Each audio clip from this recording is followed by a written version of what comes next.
할렐루야. 오늘 또 하나님의 은혜와 평강이 여러분 가운데 함께 하기를 축복합니다.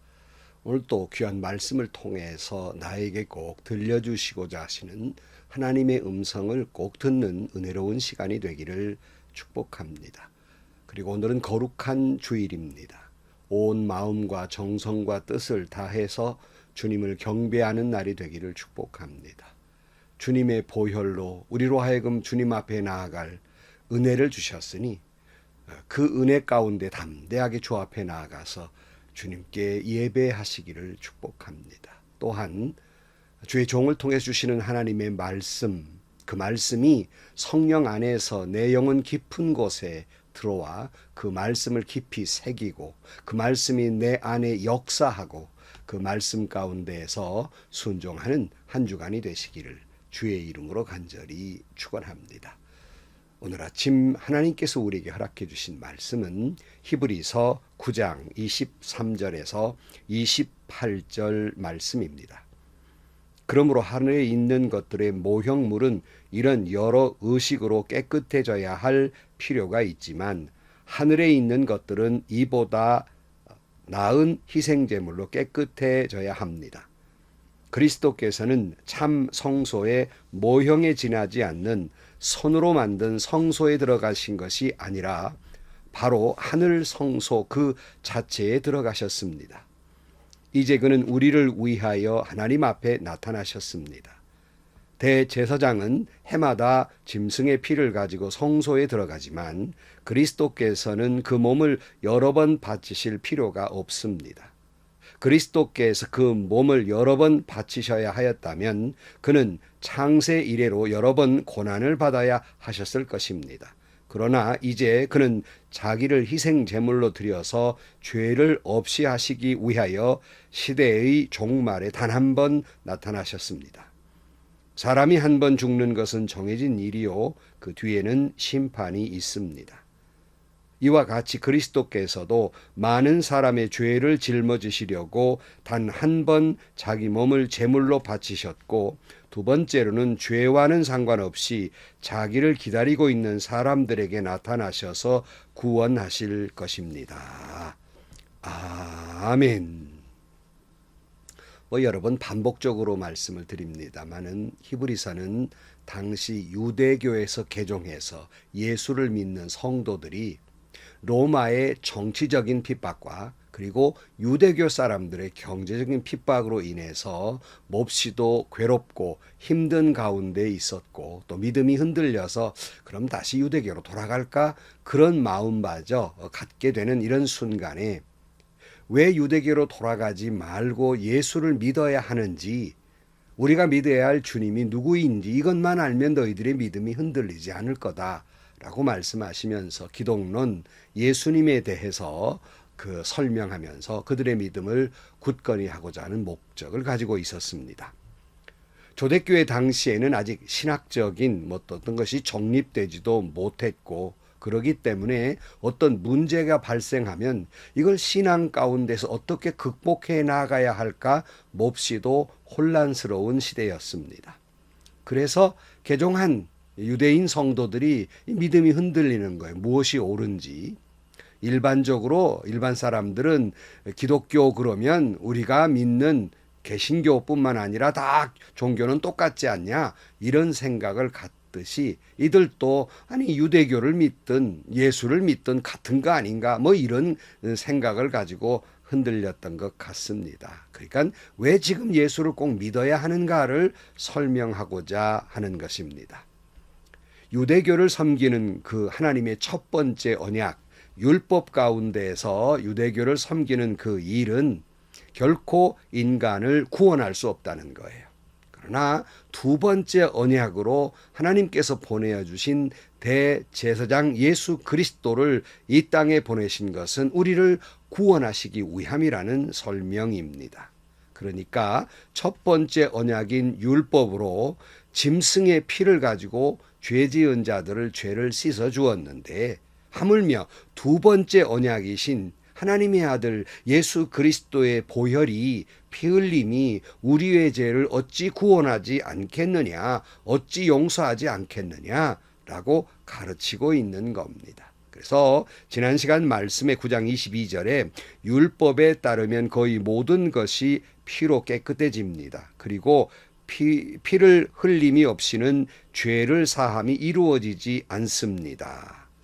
그러니까 율법에 따르면 피 흘림이 없이는 죄 사함이 이루어지지 않는다고 그랬는데, 과거에 그 인간을 구원하지 못할 짐승의 피보다는 더 나은 희생의 제물, 피가 있어야 한다는 말씀입니다. 오늘 본문 23절 말씀에 보면, 그러므로 하늘에 있는 것들의 모형물은 이런 여러 의식으로 깨끗해져야 할 필요가 있지만, 하늘에 있는 것들은 이보다 나은 희생제물로 깨끗해져야 합니다. 무슨 말씀이냐면, 지금까지 레위 계통의 제사장들이 성소에서 짐승의 피로 제사를 드리고, 또 대제사장은 1년에 한 번 자신의 죄와 백성들의 죄를 용서를 구하기 위해서 피의 제사를 드렸는데, 이것은 모형이라는 겁니다. 모형이란 말은 실체가 있단 말이잖아요. 그 실체는 뭐냐면 하늘 성소입니다.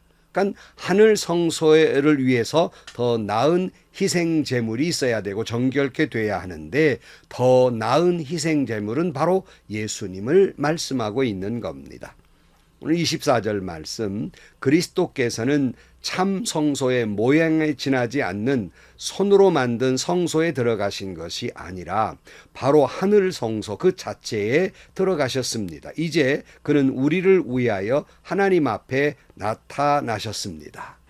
그러니까 모형물인 예수님은 이 모형물인 이 땅의 성소에 들어가신 것이 아니라 본체인 하늘 성소에 들어가셔서 우리들을 위해서 하나님 앞에 나타나셨다, 이렇게 설명하고 있습니다. 25절 말씀, 대제사장은 해마다 짐승의 피를 가지고 성소에 들어가지만 그리스도께서는 그 몸을 여러 번 바치실 필요가 없습니다.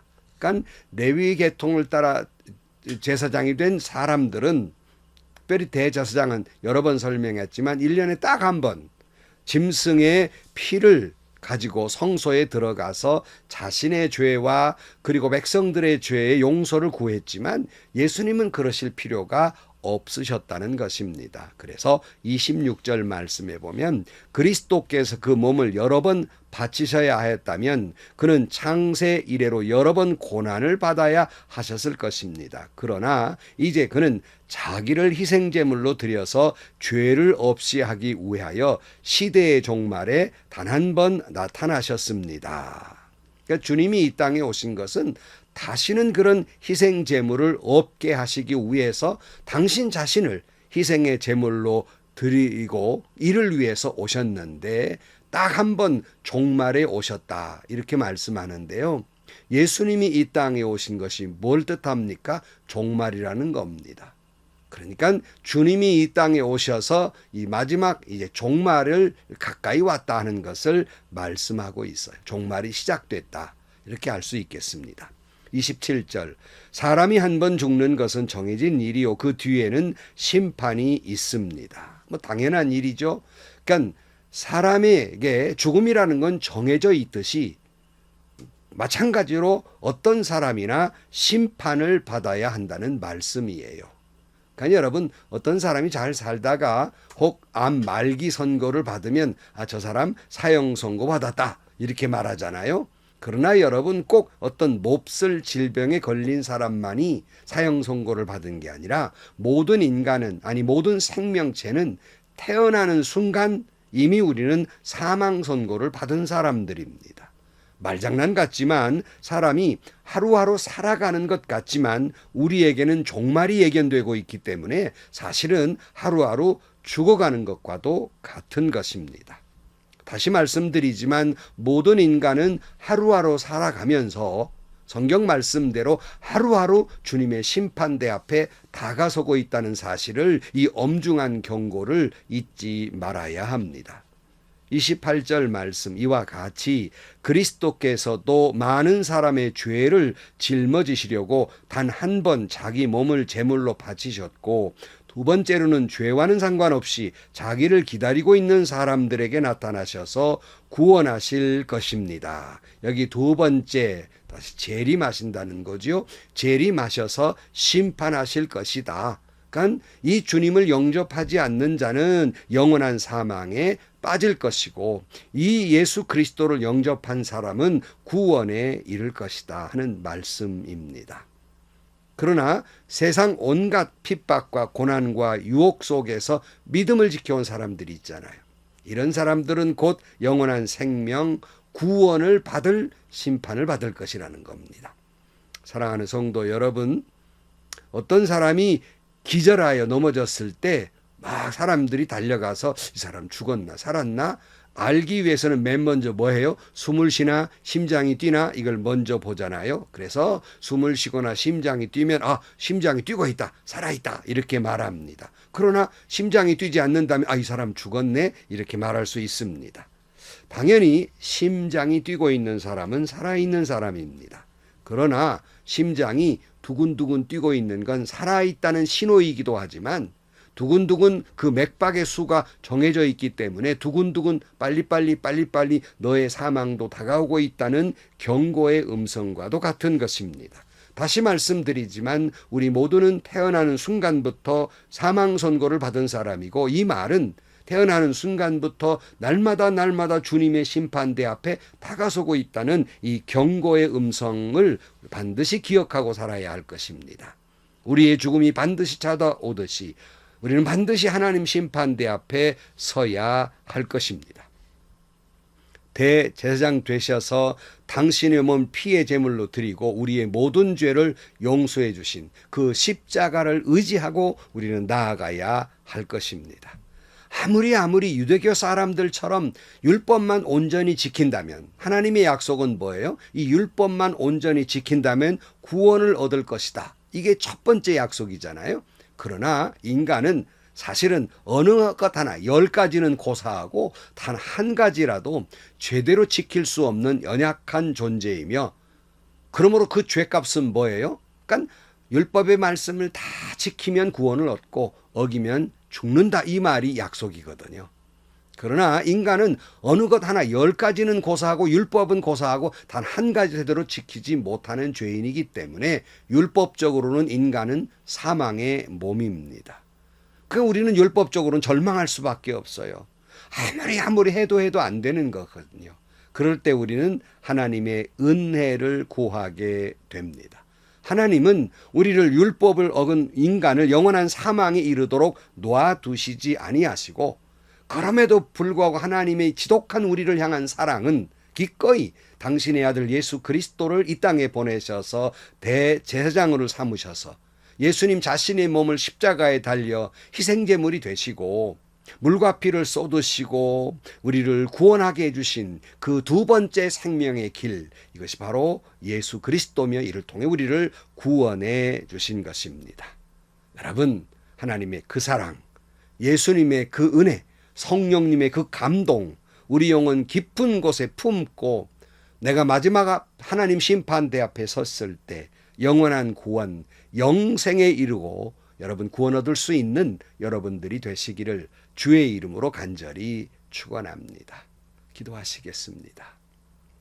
하나님 아버지, 율법의 말씀을 곱씹어서 꼭 그대로 살아야 하는데 아무리 몸부림치고 애써도 어느 것 하나 제대로 지키지 못하는 죄인이며 우리가 다시 한번 사망에 이를 수밖에 없는 죄인임을 깨닫게 하여 주옵소서. 그러므로 하나님의 은혜 아니면 우리는 도무지 구원 얻을 수 없는 존재이기에 주님은 우리에게 예수 그리스도를 보내어 주신 줄로 믿습니다. 그 예수 그리스도의 보혈의 공로를 힘입어 하나님 앞에 나아가 구원을 얻을 수 있는 우리 모두가 되게 하여 주옵소서. 예수님의 이름으로 기도하옵나이다. 아멘. 성도 여러분, 오늘 또 하루 살았다 이렇게 생각하고 긍정적인 면으로 먼저 생각하지요. 그러나 다른 한편으로는 우리의 종말은 딱 정해진 시간이 있기 때문에요. 우리는 모르지만, 언제 죽을지 모르지만 우리의 종말은 반드시 온다는, 다가오고 있다는 건 불변입니다. 그렇기 때문에 하루하루 또 죽어가는 거예요. 이 말은 하나님 심판대 앞에 날마다 다가가고 있다는 사실이에요. 그런데 여러분, 율법으로는 우리는 어느 것 하나 제대로 지킬 수 없는 죄인들이고 죽을 수밖에 없는 죄인들입니다. 그러기에 하나님이 두 번째 길을 열어놓으셨는데 바로 그것이 예수를 믿으면 구원을 얻는다는 새로운 길을 주셨습니다. 오직 예수 그리스도를 영접하고 주님을 내 마음속에 모심으로 말미암아 그 은혜로 여러분, 우리 모두 죄인이지만 십자가의 보혈로 용서함 받고 하나님 나라에 들어가는 저와 여러분들이 되시기를 주님의 이름으로 간절히 축원합니다. 또 행복하시고요, 좋은 일이 가득한 하루가 되시기를 주의 이름으로 축복합니다.